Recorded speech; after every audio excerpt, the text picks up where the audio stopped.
नमस्कार। आज भारत रत्न बाबा साहब अंबेडकर की जन्म जयंती है और इस मौके पर माहौल क्या है लखनऊ के अंबेडकर सामाजिक परिवर्तन स्थल से।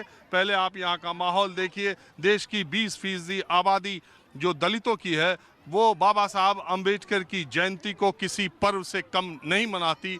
बाबा साहब अंबेडकर का सामाजिक परिवर्तन स्थल दलित समाज के लिए एक पिकनिक स्पॉट भी है, एक प्रेरणा का स्रोत भी है और एक आस्था का मंदिर भी है। और इसी तरह से बाबा साहब अंबेडकर को ये पूरा जो समाज है वो मनाता रहता है। पहली बार केंद्र सरकार ने 2024 चुनाव के पहले पड़ने वाली बाबा साहब अंबेडकर जयंती को केंद्र सरकार की छुट्टी घोषित कर दिया है। समाजवादी पार्टी के राष्ट्रीय अध्यक्ष अखिलेश यादव उनके जन्म स्थान महू गए हैं।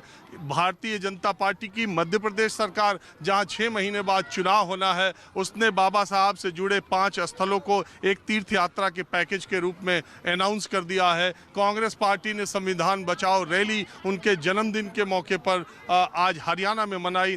बीएसपी की सुप्रीमो मायावती ने अपने पार्टी के जो शहरी निकाय के चुनाव है उनकी तैयारियों का जो शुरुआत है वो आज से कर दी। तो सवाल ये उठता है कि अंबेडकर जयंती के मौके पर दलित समाज को साधने के लिए जो पार्टियां लगी हैं, क्या उनके लिए दलित समाज एक वोटर है, एक 20% आबादी का वोटर जो जिधर जाए उधर की सरकार बना सकता है। लेकिन उत्तर प्रदेश में 4 बार मुख्यमंत्री रहने के बाद मायावती अब अपना जनाधार धीरे धीरे खिसकाते गई या उनका जनाधार खिसक गया। लोग, राजनीतिक जानकार ये कहते हैं कि अब उनके साथ दलित समाज का वोटर ही बचा है, बाकी वोटर इधर उधर चले गए। तो क्या अगले चुनाव में 2024 में दलित वोटर अभी भी एक ही जगह है या वो एक ऐसे दोराहे पर खड़ा है जहां उसे समझ नहीं आ रहा कि उसे कौन किस तरफ ले जाने का काम करेगा। मैं यहाँ जब तक बोल रहा था कुछ लोग आ गए और इन्हीं से मैं शुरू करता हूँ। हाँ जी, आप कहाँ से आए? सर मैं लखनऊ से आया हूँ और पेपर मिल कॉलोनी लखनऊ से।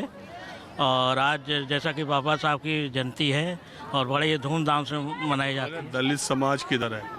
दलित समाज तो मायावती जी के साथ ही है और हमेशा रहेगा, क्योंकि उन्हीं की देन है जो उन्होंने आज बाबा साहब की जयंती को इतना ऊंचाइयों तक पहुँचाया है और यहाँ हमें ये प्रेरणा स्थल दिया है जिससे आज हम यहाँ आए हैं। उनकी जयंती को सभी लोग बड़े धूमधाम से मना रहे हैं और पूरे विश्व में मनाई जा रही है। एक सेल्फी ले सेल्फी ले लेना। हाँ, आप कहाँ से आई हैं? जी, मैं खुनखुन जी गर्ल्स पीजी कॉलेज लखनऊ से ही हूँ। आप अध्यापक हैं? जी जी सर। डिग्री कॉलेज में? जी जी। तब किस सब्जेक्ट की है? जी हिंदी सब्जेक्ट हूँ। तब तो आप बताएंगे दलित समाज के बारे में और अभी जो स्थिति है उसके बारे में, अभी क्या सोच रहा है ये समाज उसके बारे में, और अभी कहाँ प्रतिनिधित्व मिल रहा है, या आप लोग किस तरीके से इस बदलते समाज को, अभी जो घटनाएं उसको देखते हो?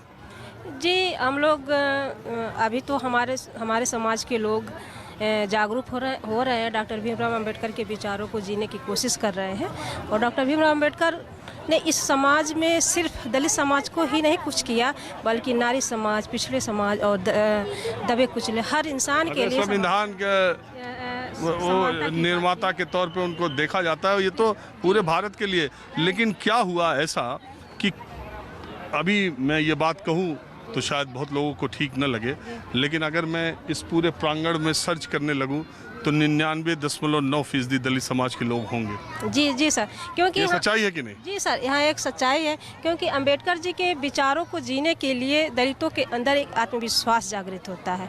इसीलिए वो अंबेडकर जी को वो जीते हैं और अंबेडकर जी के विचारों पर जो भी शासन सत्ता चलाना चाहेगा दलित समाज उसी के साथ जाना चाहेगा। अगर राजनीतिक दृष्टि से बात करते हैं वो तो मेरा यही। अच्छा, आप जितनी भी आपकी उम्र है इसमें आपने किसको देखा जो अंबेडकर जी के विचारों पर चलने का काम किसी ने किया? सर मैं किसी का नाम तो नहीं ले सकती, लेकिन मैं ज़रूर कहूँगी कि हमारे बहुजन समाज के लोगों ने कोशिश की है कि डॉक्टर भीमराव अंबेडकर के विचारों को लेकर आगे बढ़े। समाज ने कोशिश की? जी जी सर, समाज ने, नेताओं ने कुछ नेताओं ने भी किया है और नेताओं के करने की वजह से जो परिवर्तन आज दिखाई दे रहा है वो धीरे धीरे दिखाई दे रहा है और आगे उसका परिणाम निकलेगा, धीरे धीरे निकलेगा।